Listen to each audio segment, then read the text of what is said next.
Hello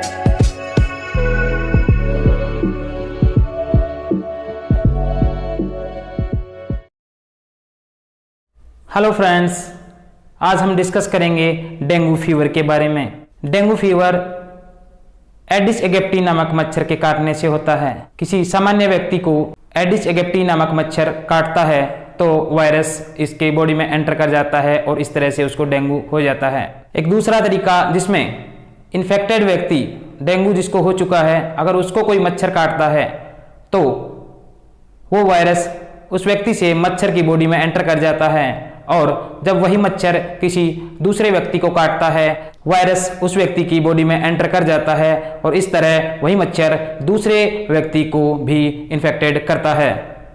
देखा जाए तो डेंगू का सीजन बारिश के मौसम के बाद में और बारिश के मौसम के साथ शुरू होता है, जो कि अक्टूबर नवंबर तक चलता है। बात करें इसके इंक्यूबेशन या फैलाव अवधि की, तो जब मच्छर किसी व्यक्ति को काटता है तो उसके काटने के 5 से 7 दिन का टाइम लगता है जब वायरस उसकी बॉडी में मल्टीप्लिकेशन करता है और उसके बाद में इसके साइन सिम्टम आना शुरू हो जाते हैं।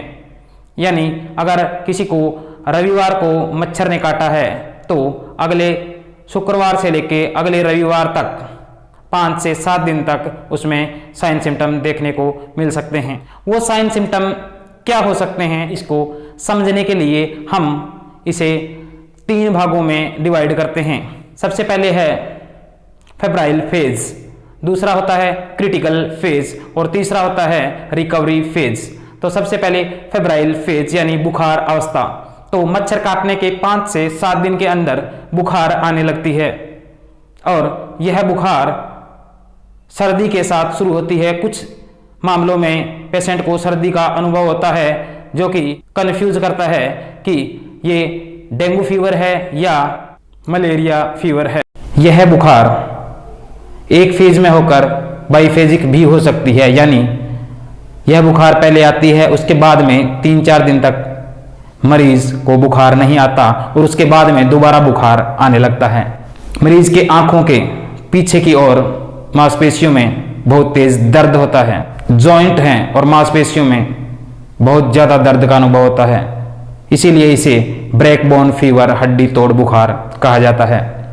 कुछ केसों में पेटेजी दिखाई देते हैं, यानी लाल रंग के छोटे दाने हैं वो शरीर पे दिखाई दे सकते हैं। ये सामान्य लक्षण हैं जो फेब्राइल फेज में देखे जाते हैं। फेब्राइल फेज के बाद कुछ मरीजों में क्रिटिकल फेज है वो शुरू नहीं होती है, उससे पहले ही पेशेंट हैं वो रिकवरी स्टेज की ओर अग्रसर हो जाते हैं, यानी उनमें क्रिटिकल फेज है वो नहीं आती है।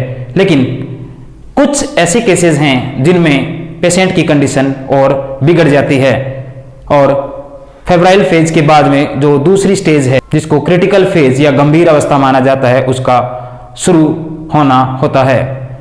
इन मरीजों में बुखार आना बंद हो जाता है और साथ में प्लेटलेट्स का टूटना शुरू हो जाता है। फ्लूइड का अत्यधिक लॉस होता है जिसके कारण शरीर में फ्लूइड की काफ़ी मात्रा में कमी हो जाती है। यह फ्लूइड फेफड़ों के नीचे जमा होने लगता है और इस कारण मरीज को अत्यधिक पेट में दर्द और अफारा महसूस होता है। साथ में बहुत तीव्र वोमिटिंग होती है जो रुकने का नाम नहीं लेती। इस तरह फ्लूइड है और मरीज का जो ब्लड है वो कंसंट्रेट होने लगता है, जिस वजह से HB लेवल बढ़ा हुआ अंकित होता है। जैसे जैसे प्लेटलेट्स कम होती जाती हैं, कुछ पेशेंट में ब्लीडिंग भी देखी जाती है। ये ब्लीडिंग आपकी नोज से हो सकती है, आपके माउथ से हो सकती है और आपके मल त्याग के रास्ते से भी हो सकती है और शरीर पे लाल कलर के चकते हैं काफ़ी बड़े और अत्यधिक मात्रा में दिखाई देने लगते हैं।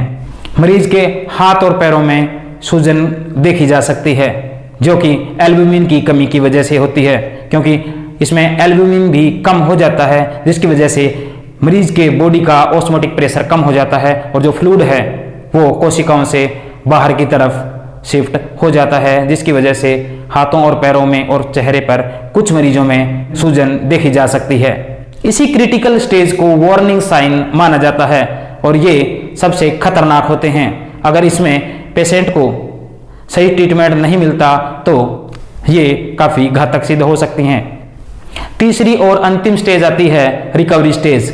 इसमें पेशेंट की रिकवरी होने लगती है और पेशेंट के प्लेटलेट्स काउंट हैं वो भी बढ़ने लगते हैं। प्लेटलेट्स काउंट के बढ़ने के साथ साथ हीमो डाइल्यूशन होने लगता है और उसी की वजह से जो HB सामान्य था उसी रीडिंग में आपको टेस्ट कराने पर दिखाई देता है। पेशेंट की डिस्टेंशन कम हो जाती है, नोजिया और वोमिटिंग है वो कम होने लगता है। पेशेंट का जॉइंट पेन और जो बॉडी पेन था वो कम हो जाता है और इसी तरह 1 या 2 दिनों में प्लेटलेट्स सामान्य तक पहुंच जाते हैं। अब बात करते हैं कि कैसे अपन इससे बचाव कर सकते हैं। तो जो एडिस एगिप्टी मच्छर है वो अपने आसपास के वातावरण में मिलता है और ऐसा माना जाता है कि ज़्यादा से ज़्यादा वो साफ सुथरे पानी में भी पनपता है। घर में मौजूद टायर, कूलर और जो पक्षियों को गर्मियों में आपने परिंदे बांधे थे पानी पिलाने के लिए, उनको खाली कर दें। फ्रिज के नीचे जो ट्रे होती है जिसमें फ्रिज का पानी रिस रहा होता है और काफ़ी दिन से आपने नहीं देखा है, उसको खाली करें, क्योंकि साफ सुथरे पानी में ये मच्छर अपने लार्वा को जन्म देते हैं और इनकी संख्या दिन ब दिन बढ़ती जाती है। तो इनको साफ सफाई रखें और एक प्रण लें कि हर संडे को 2 घंटे के लिए आप अपनी आसपास के वातावरण की सफाई करेंगे, जिसमें ठहरा हुआ कोई भी पानी है उसको साफ करेंगे और कोई भी गंदा पानी, कूड़ा करकट अगर पानी नालियों में ठहरा है उसमें आप केरोसिन का तेल डाल सकते हैं, जिससे उसमें मच्छर ना पनपें। आप सोते टाइम मच्छरदानी का उपयोग कर सकते हैं। मच्छरों के लिए कोइल्स आती हैं, उसका यूज कर सकते हैं, जिससे आप मच्छरों से बच सकते हैं। जब आपको बुखार आ रही है तो आप अपने आप ही ट्रीटमेंट ना लें, क्योंकि डेंगू में अगर आप घर पे बैठे ट्रीटमेंट लेते रहते हैं और उसमें बॉडी पेन होने के कारण अगर आप पेन किलर लेते हैं जो कि NSAID होती है, non steroid anti inflammatory drug, जो कि आपकी प्लेटलेट्स को तोड़ती हैं और आपके खून को पतला करती हैं, तो ये आपके लिए घातक सिद्ध हो सकती हैं। और जो डेंगू में ब्लीडिंग डिसऑर्डर पनपते हैं और जो ब्लड निकलता है आपके मसूड़ों से निकल सकता है, आपके म्यूकोसा से निकल सकता है, वो और अधिक तेज हो सकता है। इसलिए बिना डॉक्टर के प्रिस्क्रिप्शन के कोई भी मेडिसिन ना लें।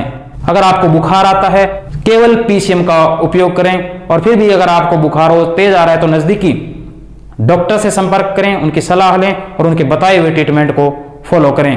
आपको हमारी वीडियो कैसी लगी कमेंट करके जरूर बताएं। हेल्थ से जुड़ी हुई अधिक जानकारी के लिए हमारे चैनल को सब्सक्राइब, लाइक और शेयर करें। Take care, bye bye.